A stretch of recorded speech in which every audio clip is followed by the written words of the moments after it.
Hello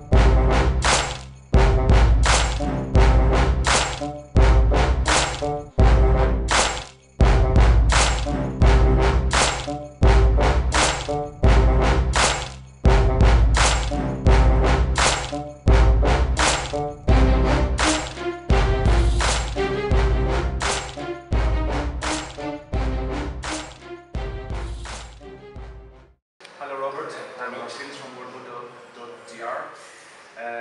It's an honor for us to have you here in Greece. Robert, you are a huge player, a huge athlete, you're a huge professional in Brazilian Jiu-Jitsu. You're a living legend in Brazilian Jiu-Jitsu. We have to mention that you are a 6-time world champion in Brazilian Jiu-Jitsu, and of course you're the biggest in the world. At that point, you have a lot of achievements, and you're only 31 years old. How 30? 30, okay. You're only 30 years old with these achievements. How difficult is to remain, to stay at this level? It's hard because, Jiu-Jitsu is growing, so there are more and more people training. The game is constantly changing. When I started training, half guard was halfway between guard and mount. That's what a half guard was. Jiu-Jitsu was still at a very young stage of development, and I think it still is. We can only imagine where the sport is going to be 10 years from now, 20 years from now. The one thing we know is that we're still learning. The one thing we know is the sport is still evolving. So you try to stay up to date, you try to keep up with the changes. I try to observe what's working. I like what works. It's pretty or not, I don't care. But I like functional jiu-jitsu. So as long as you're on the mat, you're always developing techniques. I don't think there's a week that goes by where I don't develop a new technique. There's always something new that you guys see something, or I try something like, oh wow, I never tried that deal, that footlock, and it works. So as long as you're on the mat, you're right. It's when you stop training, you stop learning. Robert, you've trained, I know that you've trained some of the best fighters in the world. So, the best among the best. You are the best and they are among the best. How difficult is to be dedicated with that? It's time consuming because I spread myself thin sometimes because I train professional fighters. I have my jiu-jitsu students, I have my gym. I train myself, I fight professionally. I teach seminars, so there's a lot. I have a lot of operations going on. I'm not always jack of all trades. I'm doing a lot of things, and all these things I enjoy. I love coming to Greece to jiu-jitsu. It's a privilege. Life doesn't get any better than this. Most people have to save money their whole lives to come to Greece, and I come here to teach jiu-jitsu. Man, come on. You mentioned Greece, so I want to ask you, what do you think about Brazilian Jiu-Jitsu in Greece, and about the level of the athletes here?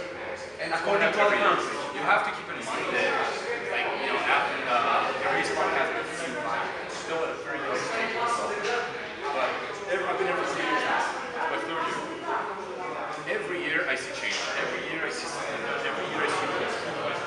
Like 2 years ago, I said 50-50. People were like, what? Now I'm like, man, I see the white belt. So there's definitely improvement. There's definitely evolution. And you just gotta stay consistent about it. It's gonna keep getting better. It's gonna keep evolving. It's just a matter of being consistent. What's the difference here versus in Greece and according to other countries? I think Greece is still if you compare it just to a child versus to a baby, still growing. Whereas the United States, it's set its teen years. Why do you think that? Because it's been there longer. How many black belts does the United States have? We have, how many in Greece? Greece? 3, 4. There's probably 400 in the United States, at least 400. So in Brazil probably has 1,000. So what that says about the maturity of the sport. It gives you an idea of how many people are practicing sport in the country. So, 3, 4 black belts now in Greece, 2 years from now, it will be 7, 8, 14, 20, 30. Give it another 10 years, it will be, 100 black belts in the country, I promise you. Robert, how important do you think is for someone, for an MMA player, is to practice in Brazilian Jiu-Jitsu? I think it's very important. I think that a lot of people in the UFC, they get away with it. But they normally get away with jiu-jitsu when they're phenomenal wrestlers and their hands are really good. I always think that you have to dominate 2 aspects of the game. If you have good control, good knowledge of 2 aspects of the game, whether it's jiu-jitsu and striking, or striking and wrestling, or jiu-jitsu and wrestling, you do okay.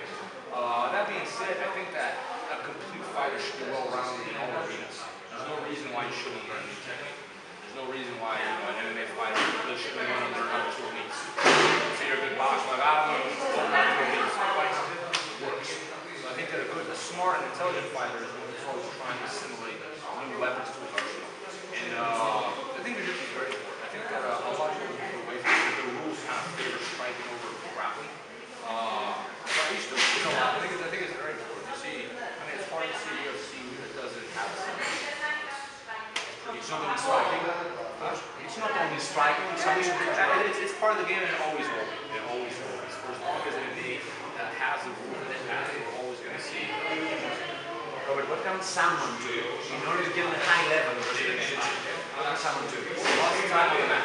Train when you're tired, train when you're injured, train when you're sick, train when you're training, train when you don't want to train.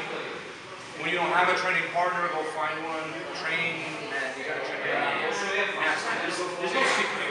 Here's the thing. What's the secret? There's no secret. Secret is being on the mat every day, 2 or 3 times a day. That's the secret. Robert, do you have anything to say for our fans in Greece? Yes, thanks for welcoming me. I always have a great time here. For the ones that showed up to the seminar, thank you for being here. Next time, whoever hasn't showed up, hasn't been to my seminars, come over.